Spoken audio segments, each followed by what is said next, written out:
ఈరోజు all India trade union Congress AITC ఆధ్వర్యంలో పెనుగొండ నగర పంచాయతీకి సంబంధించిన కార్మికులందరూ కూడా మరి అనేక సమస్యలతో ఇబ్బంది పడుతున్నారు. అదేవిధంగా all India trade union Congress మిగతా కార్మిక సంఘాలు ఈ జూలై 9వ తారీఖు తలపెట్టినటువంటి దేశవ్యాప్త సమ్మెలో భాగంగా శ్రీ సత్యసాయి జిల్లా వ్యాప్తంగా కూడా కార్మికులందరూ కూడా జూలై 9న సమ్మెలోకి వెళ్తూ ఉన్నారు. మరి కేంద్ర రాష్ట్ర ప్రభుత్వాలు అవలంబిస్తున్నటువంటి కార్మిక వ్యతిరేక విధానాలను స్వస్తి పలకాలని చెప్పి మరి లేబర్ కోడ్ను రద్దు చేసి కార్మిక చట్టాలు అమలు చేయాలని చెప్పి పెద్ద ఎత్తున కార్మికులు దేశవ్యాప్తంగా లక్షలాది కార్మికులందరూ కూడా జూలై 9న సమ్మెలోకి వెళ్తూ ఉన్నారు. అందులో భాగంగానే సత్యసాయి జిల్లాలో ఉన్నటువంటి కార్మికులందరూ కూడా అన్ని మరి విధులు చేస్తున్నటువంటి కార్యాలయాల్లో సమ్మె నోటీసులు సంబంధిత అధికారులకు ఇవ్వడం జరుగుతూ ఉంది.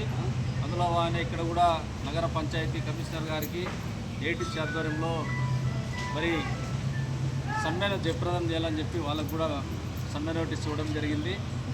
మరి ప్రస్తుత రాష్ట్ర ప్రభుత్వం మరి అనేక సంక్షేమ పథకాలు సూపర్ 6 అని అమలు చేస్తూ ఉన్నారు.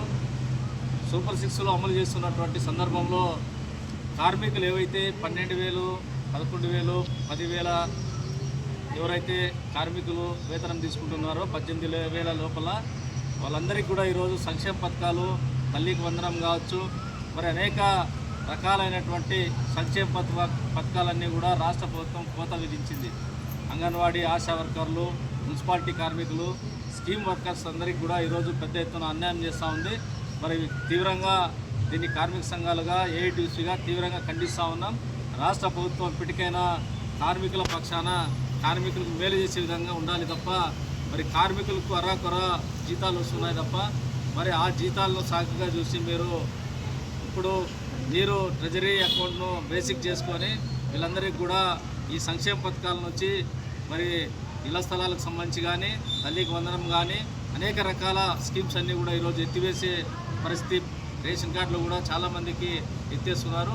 ఇవన్నీ కూడా పూర్తిగా ఖండిస్తూ ఉన్నాం. ఇప్పటికైనా రాష్ట్ర ప్రభుత్వం కార్మికుల పక్షాన్ని నిలబడాలి.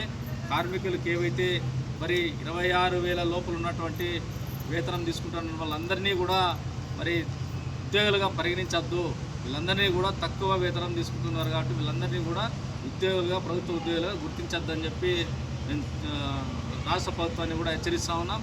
ఇప్పటికైనా చాలామంది మున్సిపాలిటీలకు సంబంధించినటువంటి ఆశా, అంగన్వాడీ, మరి అనేక అమ్మాలి యూనియన్ చాలామంది ఈరోజు రోడ్డును పడే పరిస్థితి వస్తుంది. ఇవన్నీ కూడా సంక్షేమ పథకాలు వాళ్ళందరికీ కూడా పునరుద్ధరించాలని చెప్పి ఏఐటీసీగా డిమాండ్ చేస్తూ ఉన్నాం. లేని పక్షంలో పెద్ద ఎత్తున రాష్ట్ర ప్రభుత్వం పైన కూడా అన్ని కార్యాలయాల ముందర ఆందోళన కార్యక్రమం కూడా రాష్ట్ర కమిటీ పిలుపునిస్తుంది. మరి దాన్ని కూడా రాష్ట్ర ప్రభుత్వం గుర్తించాలి.